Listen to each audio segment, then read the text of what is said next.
हैरानी की बात है कि जब किसी दलित के साथ कोई घटना होती है तो केवल राजनीतिक रोटियां सेकने के लिए सहानुभूति दिखाने का शोर तो काफी मचाया जाता है, लेकिन एक बार मामला शांत हो जाए तो उनके बारे में, जिस पर अन्याय हुआ उसके परिवार के बारे में जानने के लिए भी किसी को कोई दिलचस्पी नहीं होती है कि वो आखिर किस हाल में है।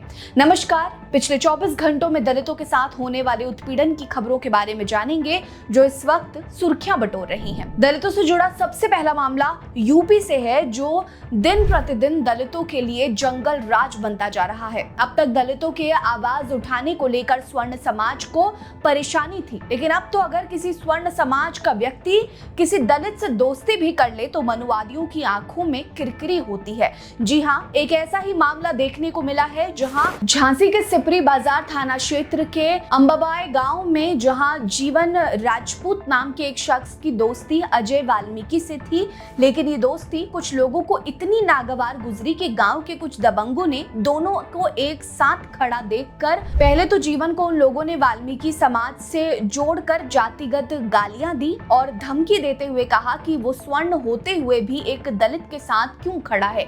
ये बहस इतनी बढ़ गई कि दबंगों ने लाठी डंडों और धारदार हथियार से जीवन राजपूत की बेरहमी से पिटाई शुरू कर दी। वहीं जब अजय वाल्मीकि बीच बचाव करने पहुंचा तो उसके साथ भी बुरी तरह से मारपीट की गई। दोनों को झांसी के जिला अस्पताल में भर्ती कराया गया है। थाना सिपरी बाजार थाना प्रभारी विनोद कुमार मिश्रा ने इस मामले में शिशुपाल राजपूत के साथ साथ 2 और लोगों के खिलाफ मामला दर्ज करके जांच शुरू कर दी है। दलितों से जुड़ा अगला मामला उत्तर प्रदेश के रायबरेली से सामने आया, जहां 2 अक्टूबर को रायबरेली में एक दलित युवक की पीट कर करने का मामला काफी उछला था। इस मामले में जमकर राजनीति हुई थी, लेकिन उसके मौत के इतने दिनों बाद इस मामले में एक सनसनीखेज खुलासा हुआ है। दरअसल मृतक हरिओम वाल्मीकि की पत्नी संगीता ने अपना दुख जाहिर करते हुए कहा कि उनके पति को मरे हुए इतने दिन हो गए, लेकिन परिवार वालों ने एक बार भी उनके सुध लेने नहीं आए। यहाँ तक कि 13वीं के दिन भी उन्हें जानकारी नहीं दी गई। हरिओम की पत्नी ने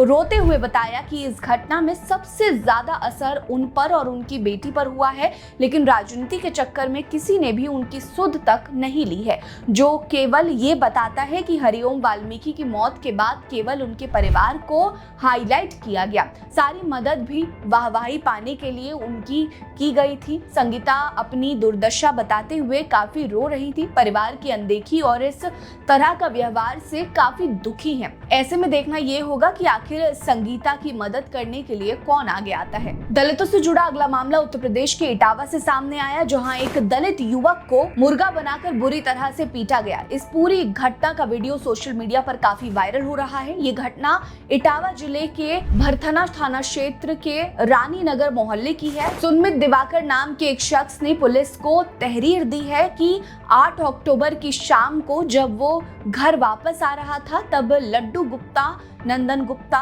सत्येंद्र कुमार ने उसे जाति सूचक गालियां देते हुए मारपीट की। इतना ही नहीं, उसे बेइज्जत करने के इरादे से बीच सड़क पर मुर्गा बनाया। उसके साथ हुई इस बेइज्जती का वीडियो बनाकर सोशल मीडिया पर वायरल कर दिया, जिसके बाद 25 अक्टूबर को पुलिस के सामने पीड़ित ने तहरीर दी। एसपी ग्रामीण शीश चंद्र ने बताया कि पीड़ित की तहरीर पर पुलिस ने मामले को दर्ज कर दिया है और जांच शुरू कर दी है और वीडियो की सत्यता के लिए इसे फॉरेंसिक जांच के लिए भी भेज दिया गया है। वहीं आरोपियों के खिलाफ भी पुलिस ने मामला दर्ज कर इसकी जांच शुरू कर दी है, जिसके बाद ही आरोपियों के खिलाफ कोई कार्रवाई शुरू की जाएगी। दलितों से जुड़ी अगली खबर भीम आर्मी चीफ चंद्रशेखर आजाद को लेकर है। उनकी कथित एक्स प्रेमिका ने अभी हाल ही में आजाद पर संगीन आरोप लगाते हुए एक ऑडियो जारी किया था, जिसमें आजाद बसपा सुप्रीमो मायावती के लिए अश्लील शब्दों का इस्तेमाल कर रहे थे, जिस पर आजाद ने सफाई भी पेश की थी। लेकिन इस सफाई के कारण एक बार फिर से रोहिणी घावरी ने आजाद को निशाने पर ले लिया है।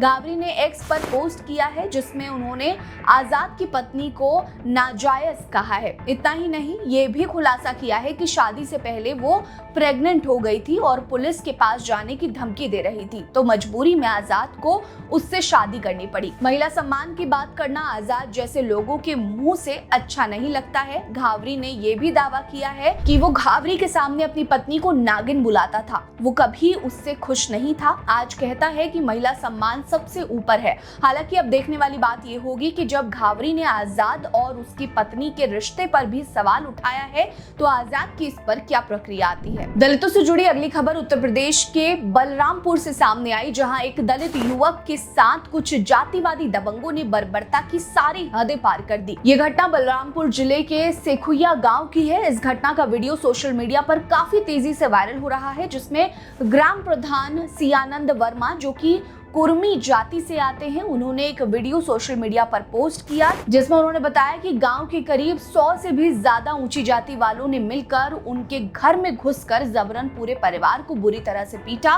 प्रधान का छोटा भाई बुरी तरह से जख्मी है, जिसकी हालत काफी गंभीर बनी हुई है। वहीं प्रधान ने आरोप लगाया है कि पुलिस ने उनकी गुहार सुनने से इनकार कर दिया। ग्राम प्रधान ने अपनी आपबीती बताते हुए कहा कि दबंगों ने मारपीट करते हुए कहा कि एक शूद्र जाति के व्यक्ति को कैसे ग्राम प्रधान बनाया गया। हैरानी की बात तो यह है कि गांव के प्रधान पद पर बैठे आदमी को भी न्याय के लिए लोगों से मदद की गुहार लगानी पड़ रही है। वहीं भीम आर्मी चीफ चंद्रशेखर आजाद ने भी इस मामले में यूपी सरकार से अपील की है कि जल्द से जल्द इस पर कार्रवाई हो। अगर पीड़ित को न्याय नहीं मिला तो खुद वो वहां जाकर धरना करेंगे। दलित उत्पीड़न से जुड़ी इन खबरों पर आपकी क्या राय है, कमेंट सेक्शन में हमें जरूर बताएं। वीडियो लाइक करना मत भूलिएगा, चैनल जरूर सब्सक्राइब करिए, हमारे साथ बने रहिए। नमस्कार।